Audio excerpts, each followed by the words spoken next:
ఈ వేదిక మీద ఉన్న చాలా మంది మిత్రులు, ఇక్కడ హాజరైన వేలాది మంది కార్యకర్తలు 2018లో కొడంగల్ శాసనసభ నియోజకవర్గంలో చంద్రశేఖరరావు గారు కుట్రలు చేసి పోలీసులను పెట్టి అరెస్టు చేసి అడ్డుకొని ఆనాడు అక్కడ ఓడిస్తే ప్రభుత్వ కుట్రాన్ని మీరు గుర్తించి 2019 పార్లమెంట్ ఎన్నికల్లో ఈ మల్కాజ్గిరి నుంచి ఎన్నికల బరిలో దిగితే మీరే కథన రంగంలో కార్యకర్తలై నాయకులై మీరే కాంగ్రెస్ పార్టీ అభ్యర్థులై ప్రతి ఒక్కరిని ఇంటింటికి పోయి ప్రతి తలుపు తట్టి ప్రతి గుండెకు చేరి దేశంలోనే అతిపెద్ద పార్లమెంటు నియోజకవర్గమైన మల్కాజ్గిరి నుంచి నన్ను ఎంపీగా గెలిపించి ఢిల్లీకి పంపించిండ్రు. మిత్రులారా, నేను ఎప్పటికీ మర్చిపోను మల్కాజ్గిరి పార్లమెంటును.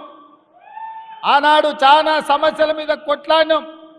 అది జవహర్ నగర్ డంపింగ్ యార్డ్ కావచ్చు, కంటోన్మెంట్ ప్రాంతంలో స్కైవేస్ కావచ్చు, మేడ్చల్కు ఎంఎంటీఎస్ రైలు కావచ్చు, మెట్రో రైలు కొనసాగింపు కావచ్చు, ఈ ప్రాంతంలో తాగునీటి సమస్య కావచ్చు, ఈ షామీర్పేట మేడ్చల్ ప్రాంతానికి ఐటీ కంపెనీలను తేవాలి, ఈ ప్రాంతాన్ని అభివృద్ధి చేయాలని ఆలోచనతో చాలా విషయాల మీద మనం ఆనాడు కొట్లాడినాం. కొన్ని పనులు జరిగినాయి, కొన్ని పనులు జరగలేదు. జరగకపోవడానికి కారణం ఆనాడు మన ప్రభుత్వం లేదు, ప్రభుత్వంలో ఉన్న పెద్దలు మన మీద కుట్ర చేసి మన ప్రాంతానికి అన్యాయం చేశారు. ఈరోజు మిత్రుడు శ్రీశైలం గౌడ్ గారు వేదిక మీద ఉన్నారు. ఆ రోజు చాలా విషయాలల్లా కుత్బుల్లాపూర్ నియోజకవర్గం కావచ్చు, కుకట్పల్లి కావచ్చు, కంటోన్మెంట్ కావచ్చు, మల్కాజ్గిరి కావచ్చు, ఎల్బీ నగర్ కావచ్చు, ఉప్పల్ కావచ్చు, ఈ మేడ్చల్ నియోజకవర్గం ఈ ప్రాంత అభివృద్ధి కోసం ఎన్నో రకాలుగా ప్రయత్నాలు చేసినాం.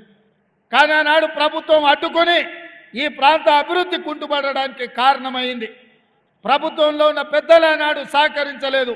అందుకే ఈ ప్రాంతం ఇవాళ కోకాపేటలో 100 కోట్లకు ఎకరమైతే మన దగ్గర పెట్టుబడులు రాకపోవడం వల్ల, ఐటీ కంపెనీలు పెట్టకపోవడం వల్ల మన ప్రాంతం అభివృద్ధి ఆగిపోయింది.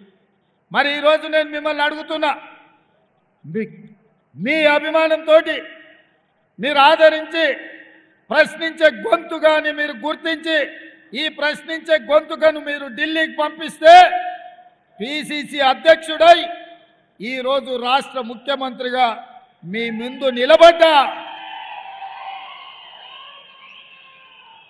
పడిపోతున్న నన్ను నిలబెట్టి నిటారుగా కేసీఆర్తో కొట్లాడే ధైర్యం ఈ మల్కాజ్గిరి పార్లమెంటు నియోజకవర్గ మిత్రులు ఇచ్చిండ్రు, ఇక్కడున్న పార్టీ కార్యకర్తలు ఇచ్చారు.